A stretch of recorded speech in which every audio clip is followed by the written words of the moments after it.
Work in a big 30-floor office building on the 13th floor. I come in just before 6 a.m. each morning. Know the security guard, Alex, who works overnights from 8 p.m. to 6 a.m. Staying late one night due to an important assignment that needs to be done ASAP. It's 9 p.m., tired after a 15-hour day. Go to take a piss before I wrap stuff up. Go to bathroom. Hear some weird sound in a stall like groaning. You okay there, buddy? Sound stops. Whatever, take my piss and go back to my office. Office has your generic wooden door in the hallway. But we have a biometric glass door inside past the wooden doors. Go and pack my stuff up. Think I hear someone trying to open the glass door. Nah, can't be, security and the cleaners have access cards. Then I hear the distinct tapping on glass sound. Slowly walk to the door. In between the taps I can hear the same groaning from the bathroom.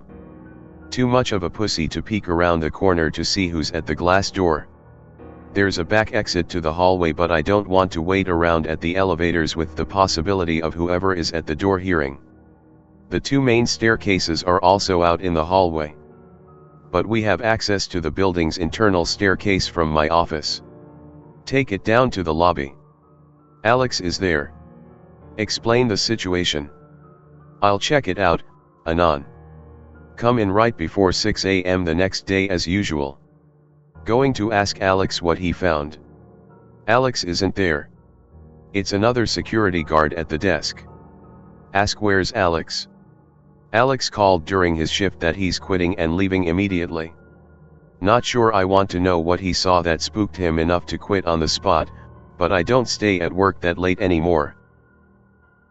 Be sophomores in high school. Me, my mother, and friend are all going camping and rappelling. Place we are going rappelling is Moaning Caverns CA, so we found a nearby campsite to stay a few days at too. We get a spot on the outer edge of the campsite, next to where the forests start.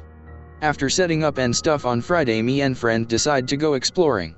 Not much time, sun is going down, but we find an old abandoned water storage and decide to call it a day. Before we go I notice that the hill next to us flattens up at the top. I feel drawn to it for some reason.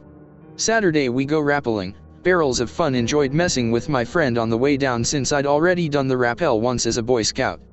Get back to camp, first thing we do is go up that hill.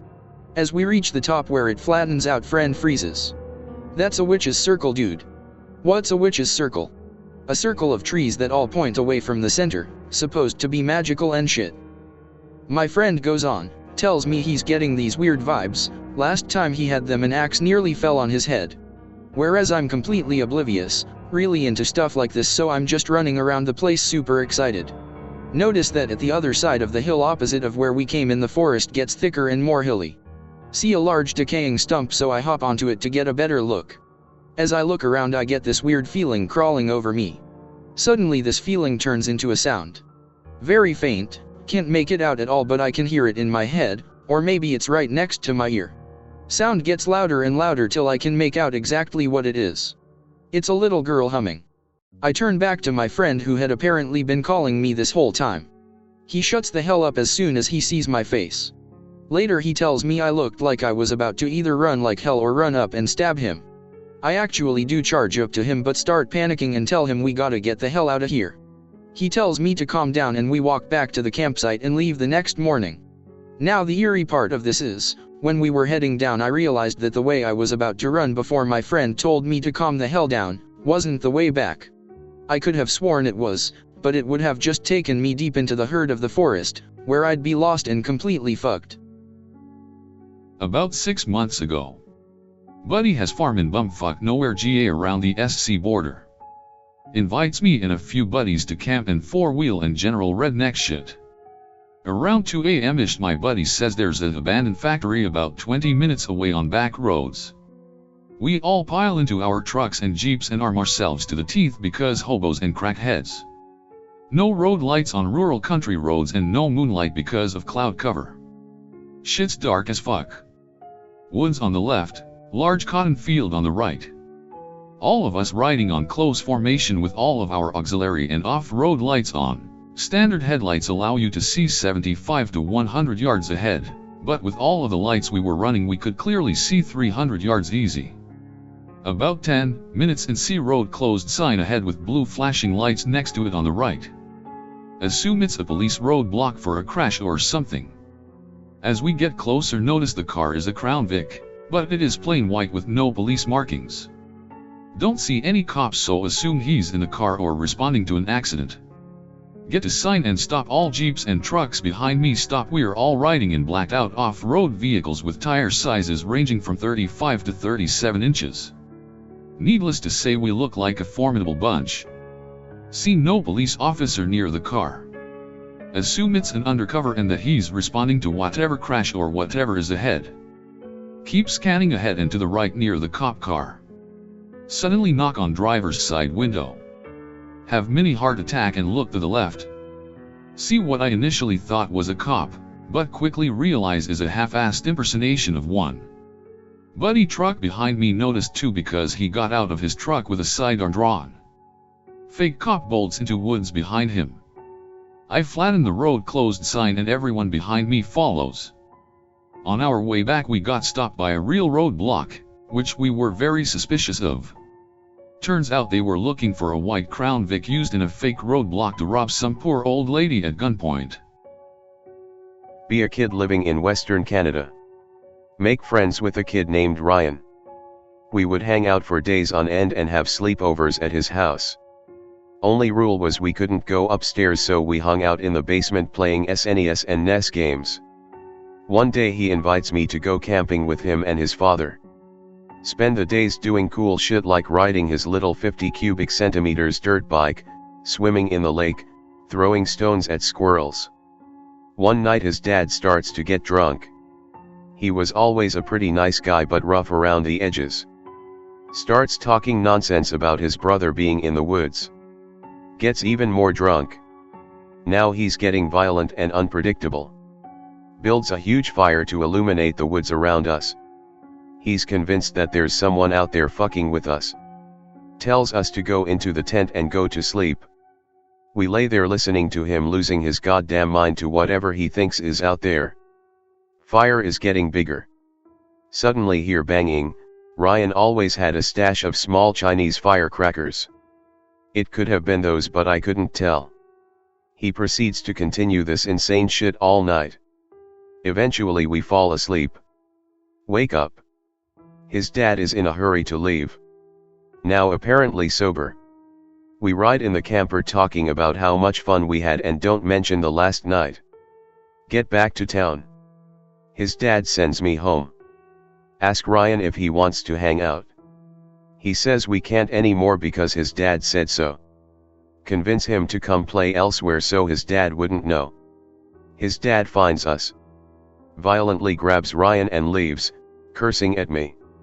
The next day Ryan isn't at school. Find out that they had suddenly moved away. I'm not sure what the fuck happened that night but Ryan was a true bro. The 5th grade me. Was the weird kid. Had supernaturally great luck at predicting the future. Fancied myself a psychic, was very dramatic and cringy about it. Had this cringy act where I told people, who didn't ask shit, about my dreams.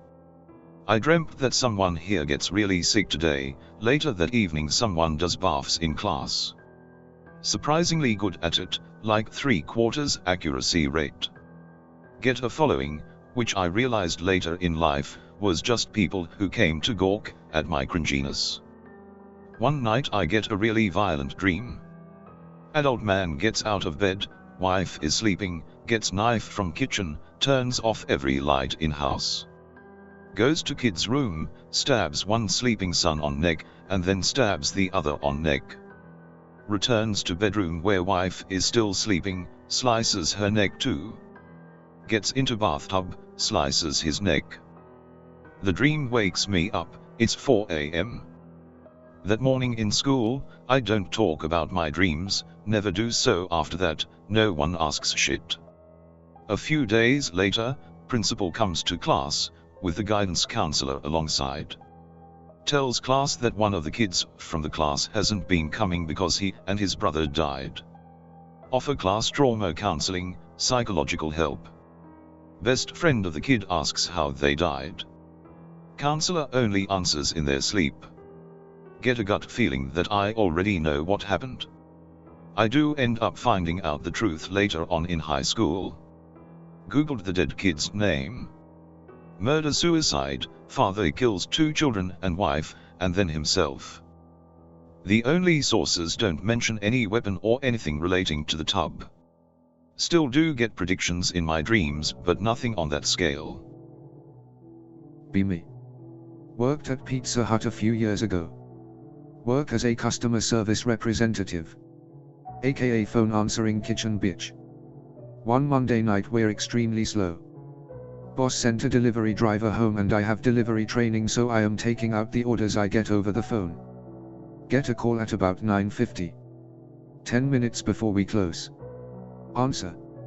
Thanks for calling Pizza Hut, my name is Anon, would you like to hear our specials or are you ready to order? Dude cuts me off mid-sentence. Muffled voice and slight speech impediment. Are any of your drivers females, he asks. I reply, not at this current time, can I take your order? He asks for 1 package of breadsticks with extra marinara. Tell him it will be delivered in 15 minutes. Before I get a chance to hang up, he says send a good-looking driver and they'll get a hefty tip.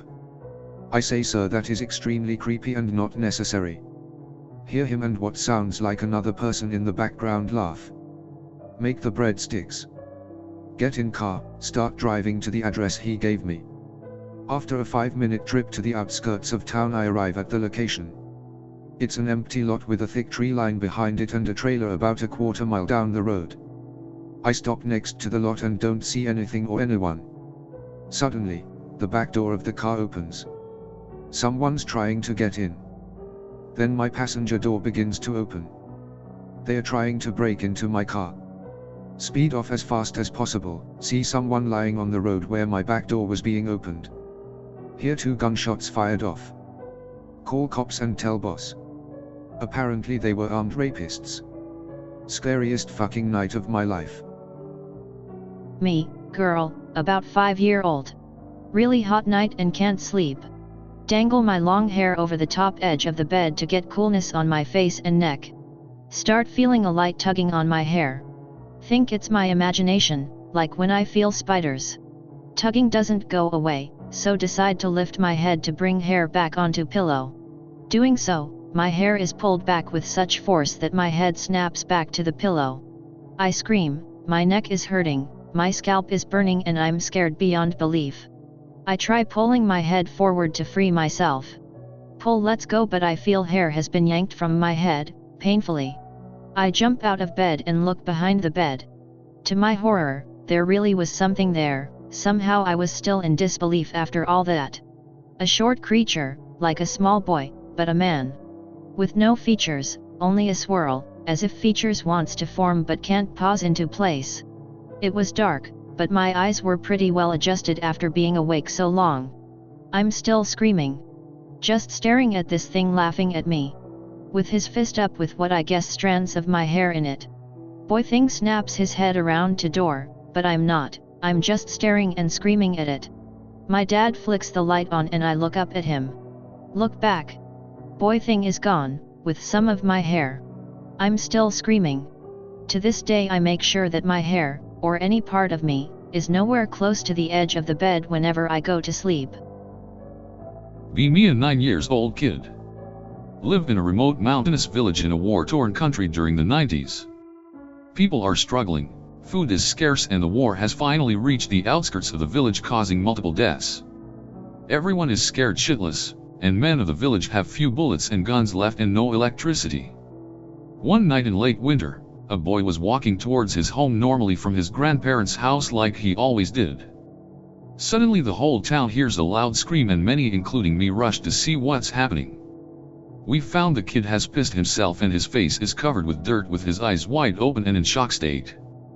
After they pour water on his face and relentlessly screaming at him to say what happened, he starts talking while crying loudly and gasping. Heads, man, big, bags, with chains. He looked at me and I ran away screaming. Men ridiculed him and said he probably saw someone with bags going towards his home and he imagined things in the dark.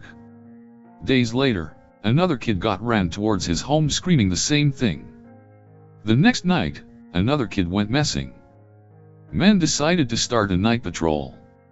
All kids were told not to leave their homes after the sun goes down. They searched everywhere in the mountain until the dawn. Next morning the army has arrived to town and all men had to hide in the mountain not to be imprisoned. For nights the village was terrorized not by invading army but a strange creature that kept on knocking on doors at night and peeking through windows in the dark. The situation got so bad, even the army got wind of it and started searching for this thing/man. 2 days later the army retreated back to the outskirts of the village and the men went down from the mountain. Along with them the missing boy. He had shallow cuts all over his body. He told them that a monster dressed in black plastic bags and chains and bones took him and beaten him and left him in the mountain. The area of the mountain was known to the village. For years the village people used a cave in the top of the mountain for a dreadful reason. The cave was used to bury children and miscarried births. Men decided to set up an ambush for this thing. All got armed with little they had, and some even got axes and large knives. They waited through the entire night until it seemed they lost all hope they'd find him. It was about dawn when what appears to be a man dressed with nothing but black garbage bags and chains around his body with a large bag with bones sticking out of it came from afar. They waited from a distance to see and know more, what he does next. The man enters the cave and then comes out with a bucket full of dirt and empties it outside, revealing what to be the remains of a child dead body. He then proceeds to skin the limbs and take the bones inside his bag. Shock faces.jpg in all men. Attack mode engaged. Man is caught and after heavy beatings they discovered he has been doing this for a while, digging children bodies. Wacko thought he's some sort of wizard and wanted children bones to summon devils to service him. The child was kidnapped for his blood.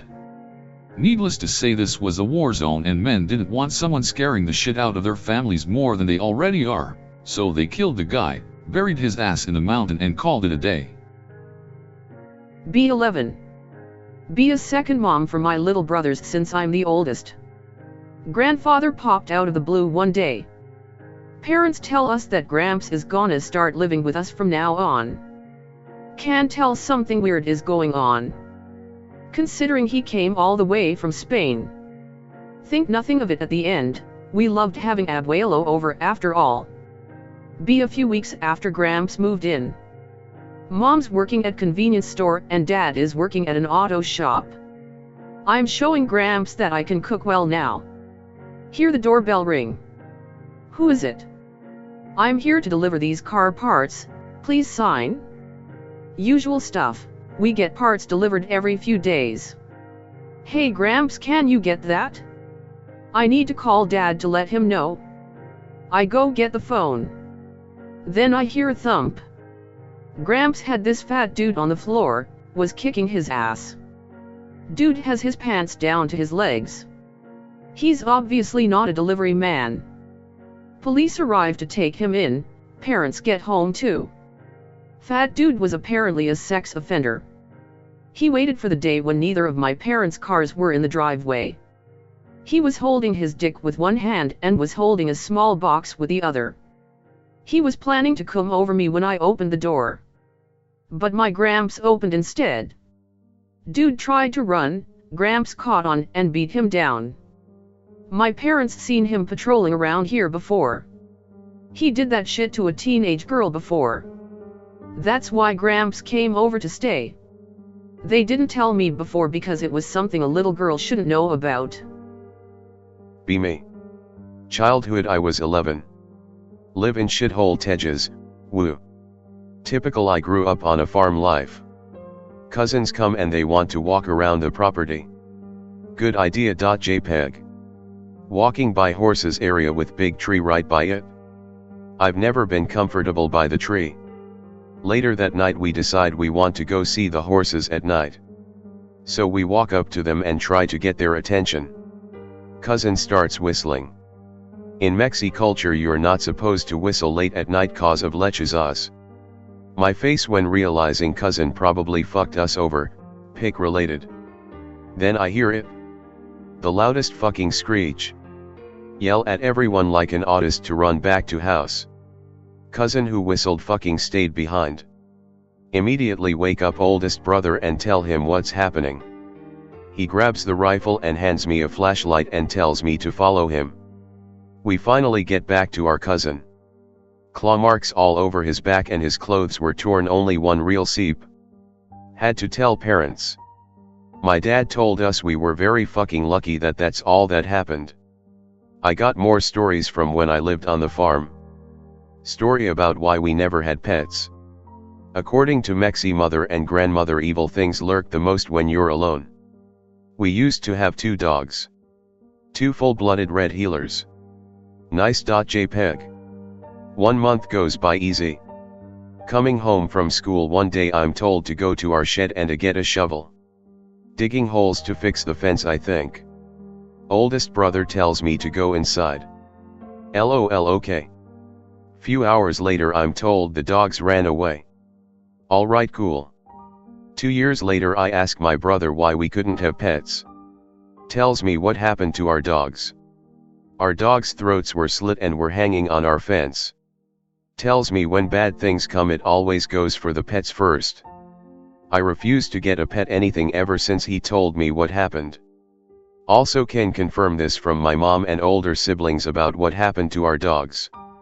I've seen a lot of shit and heard some shit. Glad we left that place before my senior year.